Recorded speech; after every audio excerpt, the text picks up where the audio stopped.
Hello everyone, and welcome to the second part of this session.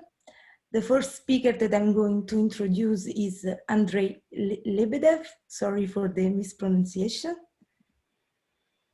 Andrey works as a part of the CCP4 core team. He is a long-time contributor of CCP4 software and has taught about data pathologies in many CCP4 workshops.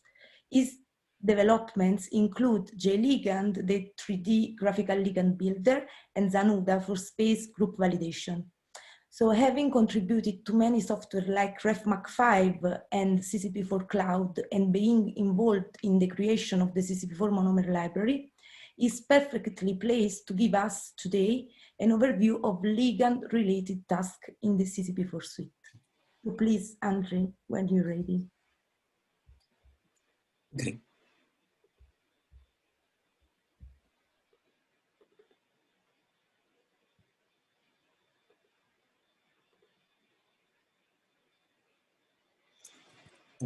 I'm starting, right? Good morning, and well, or evening or afternoon. In this presentation, I will look at how ligands are dealt with in CCP4 interfaces, CCP4 Cloud, and CCP4i2. CCP4 Cloud is a relatively new web interface and less familiar to CCP4 user, and I'll talk about it a little bit more. In this small project, there's only one branch in the project tree. I imported one of the PDB structures, the one used in CCP4 tutorial MTM2. It contains nuclein-3A ligand. I passed the structure to the refinement task, refinement works. Subsequent Coot model building task launches Coot. Coot understands the structure, displays it, and can run real space refinement on any fragment, including or excluding the ligand. I can do the same procedure with virtually any structure from the PDB, most of which have one or more ligands, and refinement will work. But remember, the observation to parameter ratio in the MX refinement is not very high, and prior chemical formation in form of geometrical restraints is absolutely necessary. How it happened that both Refmac and Coot understand chemistry and keep sensible geometry of amino acids and the ligands. If we look in CCP471 directory, we discover 30,000 out of 100,000 files there are contained in subdirectory lib data monomers. This is CCP4 monomer library that is used by both Refmac and Coot. It contains geometrical parameters of small or not very small molecules, including isolated amino acids, nucleotides, and sugars. Refmac and Coot map the template restraints contained here on a structure that is being refined. Each entry here contains a simplified chemical information about a particular molecule. However, this information is sufficient for refinement and presentation purposes. For example, bond lengths and their standard deviation are used in refinement and ligand validation tool in Coot. Formal bond lengths, aromatic flux, and formal charges are used for representation of structure in Coot, and so on. Note, however, non-polymer type in the entry A00 used as an example here. Then, on the contrary to this entry, the amino acids, DNA, RNA monomers, including their modified version, have an appropriate polymeric type, which would be DNA, RNA, peptide, and so on. And this makes it possible to generate restraints for biopolymers using mechanism of modifications and links that's schematically shown here. For example, if ligand, let's say ligand, contain 2 amino acids, and it will require 5 entries in manual library, 2 entries that describe geometry of isolated amino acids, 2 entries that describe changes associated with formation of peptide bond, and 1 entry describing geometry of the peptide bond, including bond lengths and values of associated templates. Similarly, the restraints polypeptide chain and polynucleotide chains are generated. Required description of modifications and links are contained in CCP4 monomer library along with the description of isolated components. The monomer library is kept in sync with the PDB companion dictionary, and that contains every monomer or ligand ever deposited as a part of macromolecular structure. The entries of PDB companion dictionary are searchable, for example, through PDB ligand expo site. Annotations of monomer ligands in the PDB companion dictionary include information about the ligand's molecular graph in various forms, small files, small strings, coordinates, but misses the values and uncertainties of bond lengths and angles. The missing data are derived from crystallographic open database of QM calculations, a procedure carried out by Garib Murshudov group, and that involves sophisticated stat analysis and validation. And important part in validation is held by PDB reducing. Back to our miniature project in CCP4 Cloud. Coarse grain scheme shows what happens under the bonnet and what ensures smooth data flow, the communication of Refmac and Coot with CCP4 monomer library. In real life, we build the polypeptide chain and then are looking for ligand density. Assume that we know which ligand is in the structure. It's not always the case, but as a rule it is. But we don't know if it's present in the monomer library or it does not. Remember, the monomer library is in sync with the PDB companion dictionary in terms of 3-letter codes and atom names. Hence, the easiest way is to ask ligand expert directly if there is a such ligand. If it exists, we are in nearly the same scenario as before, because it will also exist most likely, except for the very latest entries in the PDB, in the CCP4 monomer library. And then in this scenario, just run Coot, ask it to load monomer by 3-letter code, put it in place, in the density, save, start refinement job. Otherwise, start Coot and run the job called smile2d, and which will launch ligand builder to generate new ligand description that can be used in the same Coot session.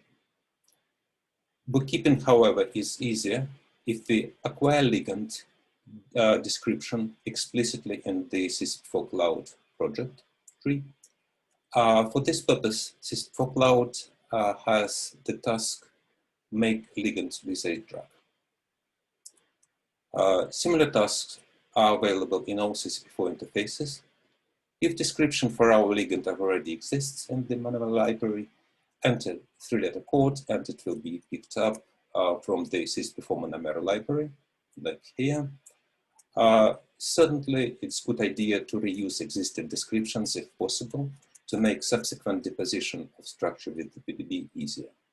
The 3-letter code, if the 3-letter code for our ligand wasn't found, and therefore its description is not monomer library, then the way to go is to provide a smile string.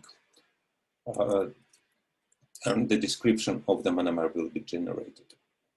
Do not forget to select ligand data in the Coot interface. Once selected, the ligand description will be readily available in Coot.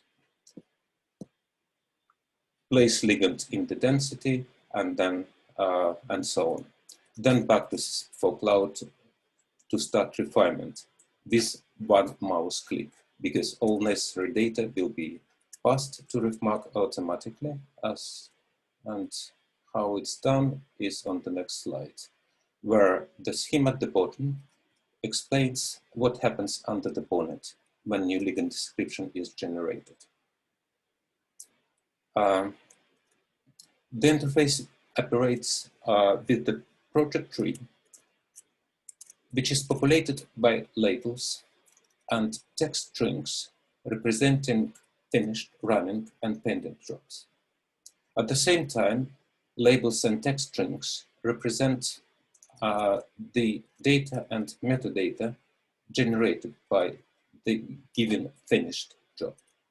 This drag job has generated a single data item, the ligand description, including coordinates and geometrical restraints for the new ligand. And on the contrary, the jobs that deal with crystallographic data and crystallographic models, such as Coot and Refmac, operate with structure revision.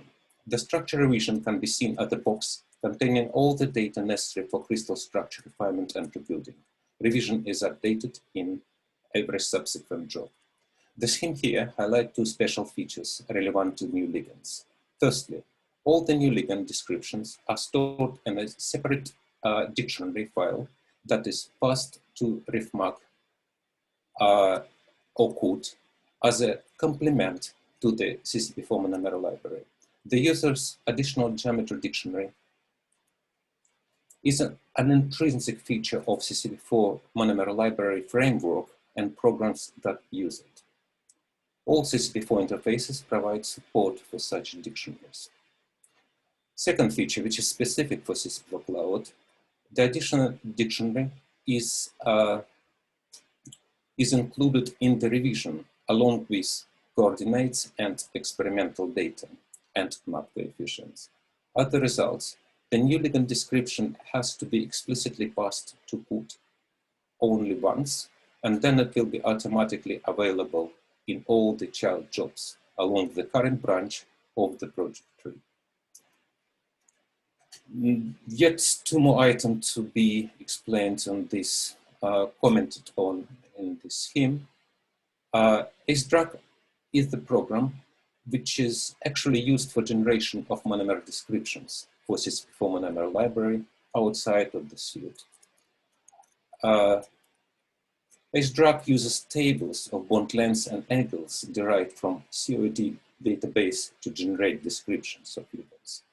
Both AceDRG and tables are included in CCP4 Program Suite, and AceDRG is exposed in all CCP4 interfaces to make it possible for users to deal with new ligands.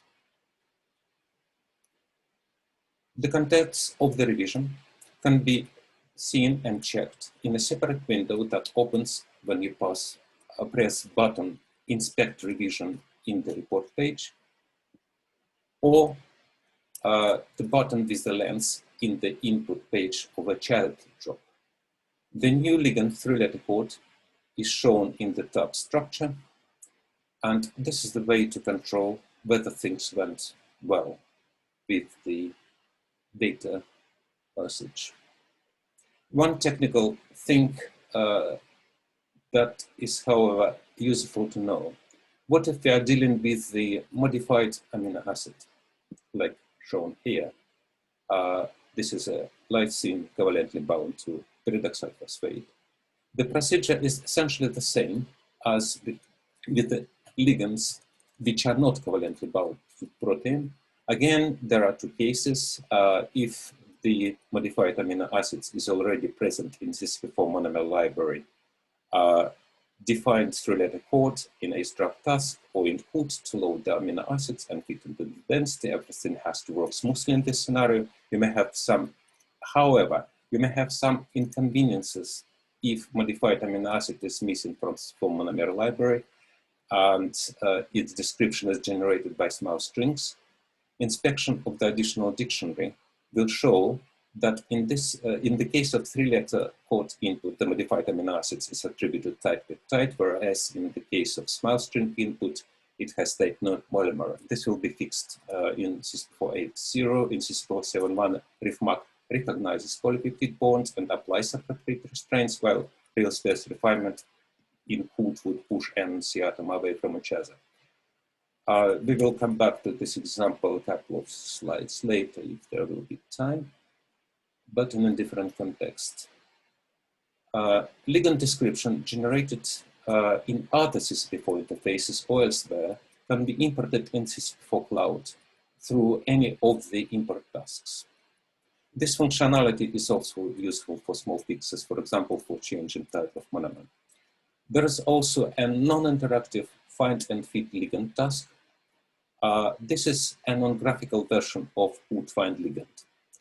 It is here for two purposes. It allows for clearer bookkeeping and a little bit more automation in case of several data sets with possibly different ligands. More important, this task can be run if CCP4 Cloud is used in a remote mode on a mobile device where CCP4 and Coot cannot be installed.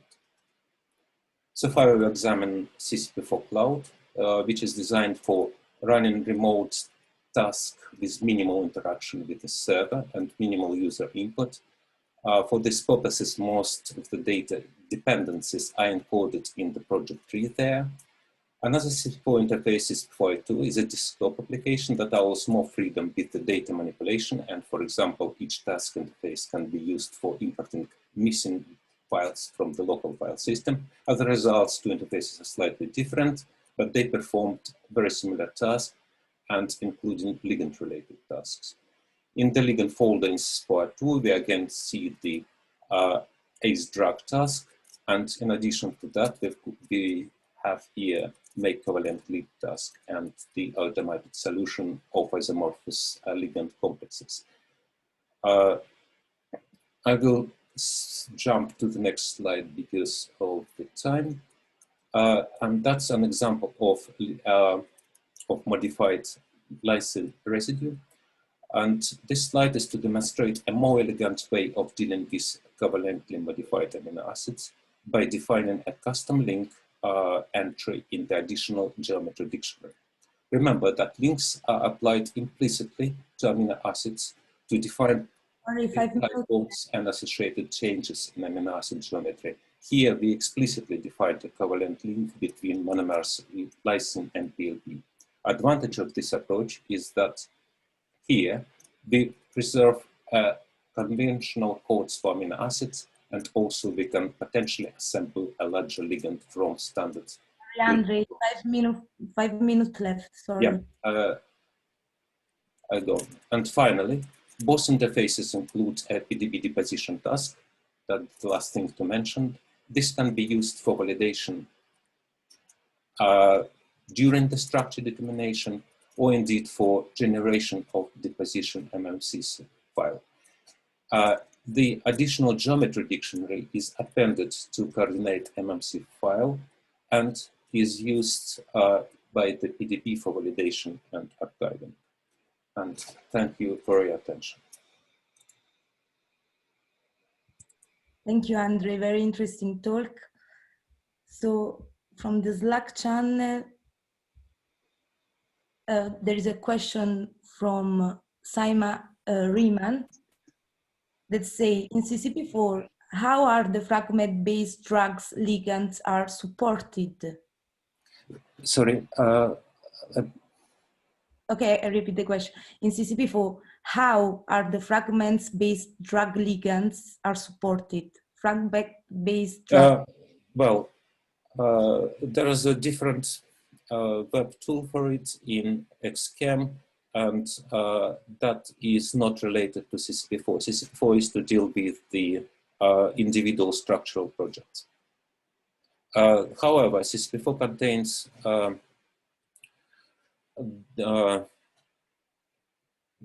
Panda program, but that actually operates with the data processing for the XChem project, but that program doesn't have a user interface in CCP4.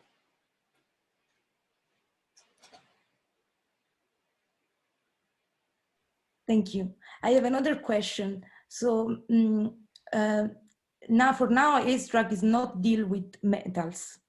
Can you hear me? I've got very bad sound for whatever reasons. It's... I don't know.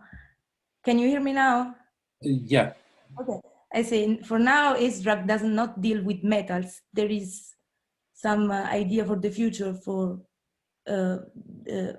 use AceDRG to develop, so to generate restraints with metals in the components. So there is an idea for the future, or you mean do you mean are there plans yes, to exactly. use that? Yes. I'm not aware of those plans, and that's probably the question to Rob. Okay. Okay, thank you. It's been on the list for a good while. So certainly restraints involved in metals would be very nice. I can see there's another one popped up. So in Slack there, are the AceDRG tables in CCP4 accessible and human readable? Wait a moment, I will switch off the big screen and maybe that will... apologies. What is readable? The AceDRG derived information that is supplied as part of CCP4, the AceDRG tables. In what sense readable? Human readable as opposed to computer readable. Human readable.